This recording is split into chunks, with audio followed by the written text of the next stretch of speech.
Most people think of van life as a choice, an Instagram dream of sunsets and mountain views. But for some of us, it's not about chasing the adventure. It's about making life work during tough times.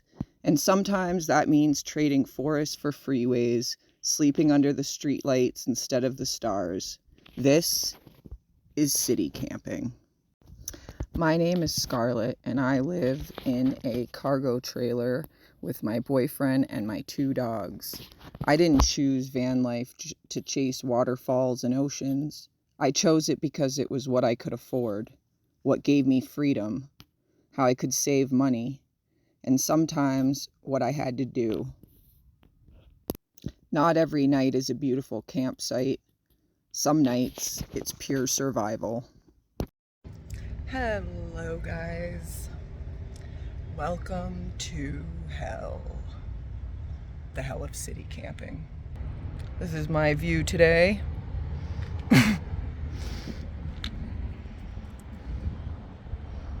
And this is me filling up my water jug in the middle of a parking lot as people drive by like a freak, so I can do dishes. So since the last time I saw you guys, we left Virginia because it was way too hot. And if you watch the video, I was like sweating to death the whole time. The dogs were hot and it was too much. Too bad though, because we were kind of close to like the Blue Ridge Mountains and stuff. And it was a nice area, but so we kind of just fled up north and now we're in Ohio. And yeah. I am currently city camping because I cannot get my Starlink to have good enough upload speeds in any of the forests or campgrounds because of the way the trees are out here.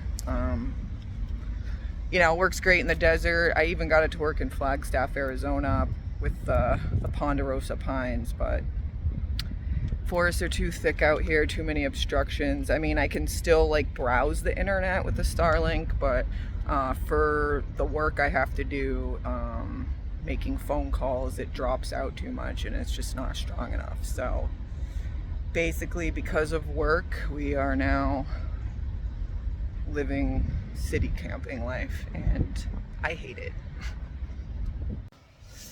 All right, so I just finished doing the dishes and I cannot dump my dirty water, which is full because, you know, we're just in a parking lot. So I have to just like cap that off. Even this little bit of water isn't going to fit. So I'm going to have to probably dump this in the toilet. And then when we get to the truck stop, we'll have to dump it. He's putting some food on, some lunch for us, and then we have to pack up and move. The reality of camping in the city is you have to constantly be moving, like every single day. Unless you want to blow one of your spots up or, I don't know, risk it being an issue. So I think that's, besides like just being on display for everybody here and having no peace, I think that's probably the other worst thing about it, the constant moving. I wake up every day and it's like, all right, I gotta make food, do the dishes, do the chores. Now we gotta move. And once you've been in an area for a while and you have like your spots you can rotate to, it's not as bad. But we're in a new area right now, so it's like a lot of figuring out spots we can be at. One of our big hacks, because we have a camper trailer, is going to truck stops, which sucks, and the trucks are loud and you usually will have somebody park right on top of you, but I've never been kicked out of a truck stop. So plus you got like some of the amenities and the showers, and I don't know, it's not the best, but never had an issue at one, you know. So but even with the truck stops, we always got to keep moving, at least to like a different spot, because you don't want them to think you're living there. So anyways, yeah, I would, if you're trying to do camper life or van life, I would not suggest trying to be on the East Coast or anywhere on the east side of the country, really, even like Midwest. Some of the southern states, maybe, but yeah, it's definitely been a reality check. I think I said this in the last video, but if you didn't see it, we basically came out east so my boyfriend could work, and yeah, it didn't work out very well, and it didn't work out at all. And so now we're basically trying to save money, back up, and get back on our feet, so we can, I guess, go back out west again. So yeah, it was pretty much a big waste of money and time, but you know, we learned a lot on the way. So, and we got rid of a lot of stuff. If you saw my video of when we left the desert, I had way too much stuff, and a lot of that we got rid of, which is at least a blessing, because with the city camping, you move every day and it's in and out with all the stuff. So pretty much now it's pretty simple. I'll show you my packing up process, because after we eat, it's time to find a new spot, and I have to work, so I guess we're just going to a truck stop. Yeah, it's kind of daunting, but you gotta do what you gotta do sometimes. At least I don't have to pay rent. Oops. Anyways, I feel like a lot of people see van life and camper life, and it's very glamorized on the internet for the most part. I mean, when I first got on the internet doing this sort of thing, I could barely find, like, I don't know, people that I consider real people trying to struggle and make it. And you know, a lot of the people on the internet living the camper life or van life are kind of a little more on the privileged end. So yeah, but anyways, for some of us there's a lot of obstacles, whether it's working or not having enough money to go and do the things you want to do, or having to put like work first. Like, people think, I feel like people think you can just, it's like, oh, you can just go anywhere and do anything whenever you want, and it's not exactly like that. So yeah. Alright, so this is our new pack up mode now that we got rid of a lot of stuff, which feels great. So the first thing I do is I take my clothes down, which I know it seems like an extra step, but it's just really nice to have my stuff like hung up where I can all see it and it doesn't get all wrinkled. I mean, it's just like my shirts and stuff like that. So but if you do it right, it all stays on the hanger. So that's the key. But I don't know, I just take it down in sections, lay it on the bed, and then it just stays like this, and I can just pick it right back up and hang it up when we get there. So nothing too fancy.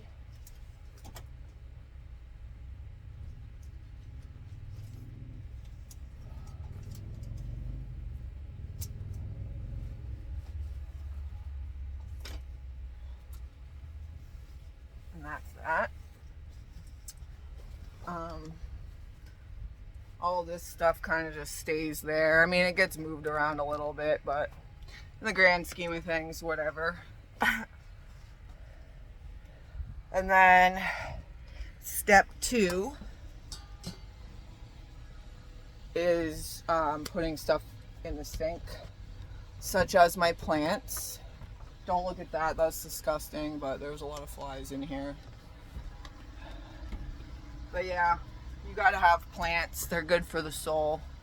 Every time you look at a plant, it gives you a little dopamine in your brain. So yeah, it's a little extra work to have plants on the road, but you know, gotta do it. I actually have 2 more bigger plants that live outside, but those always have to be packed up all the time, and You know, I can't get rid of them now because I brought them all the way from New England out to the desert and back, and they're the only two that survived. So, you know.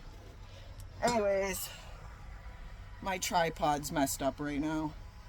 But yeah, so I put all the plants and like the soap, sponges, and the couple of things up there, I put them all in the sink, basically. The air fryer just kind of chills because it seems to just kind of stay there. So I'm like, whatever. I do want to put some little wooden things around those shelves though, so it stays put. When I put those shelves in, I had no idea what I was doing, and I didn't really think about moving around. We kind of just slopped it all together at that point. You learn a lot. But anyways, and then I got to put these dishes away under here, which this has become a whole thing because this stuff gets all like moved around, but I don't know. I don't want to put that much more money into this because we're trying to save for a camper upgrade, so it is what it is for now. Alright, so we got our little plates and knife here. He just made a little pizza on the grill. That's ready. I got the inside packed. And yeah, we're pretty much good to go. This somehow stays in its place, and that stuff kind of just stays in that corner. So yeah, much easier than we had it before. The next step will be to put the blue eddy on the ground so that way it doesn't get knocked off, which did happen, and we almost broke the touch screen. It didn't work for a while and it was scary, but it's fine. It made it. And yes, I should probably build something to hold it up there, but you know, there's always something to upgrade, something to do, and sometimes you gotta just do with what you got, you know. Eventually we'll get there, but this is dirty. All right, so last step of our little pack up here is the bikes and the water jugs and the plants that I have out there. But yeah, we also need to get a thing for the bikes, but you know, it's all work in progress. Oh yeah, and the solar panels. So we throw those in there, and then we got the bikes, my sink water, which is separate from the drinking water, and then my 2 plants, and our generator, which we just got and isn't working, but that's a whole nother thing. So yeah, aren't you proud of me, guys? I mean, look at that. That's like nothing compared to what I was doing before. And then once I get these bikes on a mount up here, we'll really be in business. And yeah, and the little grill too. Just some advice: don't grill in parking lots because you can get in trouble for it. That's why this was just a quick thing and we have it hidden and we're getting ready to get out of here. But really, it's not great practice and you can get in trouble for it. So, you know, but so yeah. Once that's done, we'll throw this stuff in there and we'll be good to pull out. All right, guys. Time to go to the next spot. All right, come on. Oh, I forgot to open your door. Hold on. Sorry, guys. Wait. Oh. Oops. I thought I had it ready for you. I guess not. All right, load up. Load up. Owsley? No. Wrong door. Come on, Luna. Get in there. What are you doing, Loaf? Go on. Owsley? No. I wanted to show you guys how good my dogs load up in the truck, but I guess that was a fail. And packing the stuff in is kind of like putting together a puzzle. If you don't put everything in just right, it won't fit. I need to get these solar panels mounted because this is getting old. All right, solar panels first, then the bikes, and then everything else. Seriously, I have the worst luck with these bug nets. Look, see how they rip and like everything rips and I get holes in them, and the bikes always get caught on that. That's fun.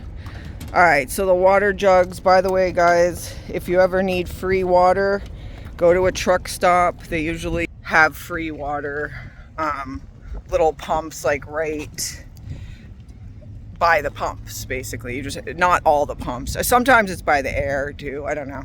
You have to look around and ask, but don't drink it, obviously, but for showers and dishes and stuff. All right, so we got everything all packed up. Looking good, and we're ready to pull out. That took us about, I don't know, 7 minutes maybe or something. The bikes, once we get the bikes mounted somewhere, that's gonna make things a lot easier, because the bikes are what's taking up all the room and the biggest pain to load up. So, all right, now we're going to the truck stop. We'll throw a little gas in, we'll fill up those water jugs, and then we'll go find a spot for the night.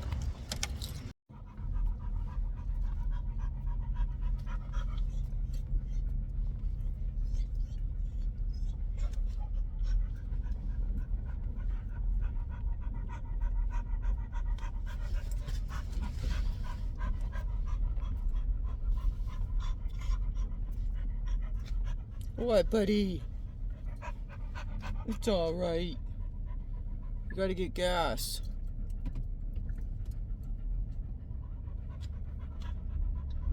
Yeah, he has car anxiety, so he pretty much hates when we're moving around every day. Poor guy. Alright, so we made it to the truck stop, and now we're gonna get gas and refill the water, and we gotta pick a spot. Our two best options are next to a gravel pile. We always try to find spots where, like, if we can help it, where people aren't gonna park next to us. Like, sometimes there'll be a trailer, just a truck trailer by itself, nobody in it. And that's always good to have on one side, because then you can only have people park on the other side. But I don't know. So we scoped out the parking lot, and I think we might do that. Alright, so this is the spot that I picked. I'm very picky about my spots. It's not bad though for a truck stop. So I'm kind of by myself over here. Somebody might pull in here if it gets busy, but there's so much like open space and area back there that we might get lucky. We got this little field. It's got flowers. Not bad. And then, like I said, I on this side park next to this little gravel pile. So that way nobody can park next to me over here. So, yep, there it is. And now we get to unpack the stuff that we packed in again, and kind of reset the stuff up. And then it'll be time for me to work and see how much money I can make today. But yeah, so this has pretty much been like our typical day lately. Sometimes we mix it up and stay in the parking lots like you saw earlier. But oh yeah, I wanted to show you guys this thing that I got. So since our panels aren't mounted and we're not able to get continuous solar, also some days are cloudy up here, you know, in the desert and stuff, and out in Florida you can get great solar all the time, but in a lot of other places it's not as easy. And yeah, like we're putting them out now and we're gonna hook them up, but a lot of the day that we could have been getting solar, we were driving and moving and stuff. So yeah, I'm definitely gonna have to mount those soon. But anyways, so to keep our little Blue Eddy like inverter going when we need a boost, because my generator isn't working at the moment. We got this little thing, so I don't know. If you don't have a generator, I think, how much did we pay for this little guy? Yeah, I think it was like 60 bucks for this.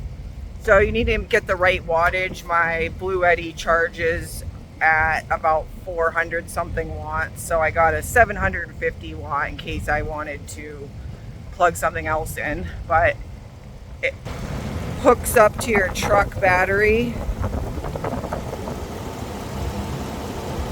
It's got 750 watts. And then it's got the 2 plugs. So I technically could plug in something else. This is like 400 something watts, like I said, so that still gives me like 300 to work with. And yeah, we just run the extension cord and it plugs in to the Blue Eddy, like I said, and we'll be charging that. So yeah, when you're really in a pinch and don't have or can't use a generator or solar, you know, it's that this thing works pretty good. So that's been keeping us going too. I could probably plug my Starlink into that thing if I really wanted. Well, I do have a plug in my truck too, but the wattage is only like 100 watts, so that's why I got that thing. And they go up to like 5,000 watts, those things that they have. Truckers use them. But yeah, another little cool thing that we got. Camper life isn't always a dream, and sometimes it's not a choice, but it's a way forward, a way to keep going. And that's why I share it, because this is the real story of life on the road. Stay tuned for my next video because,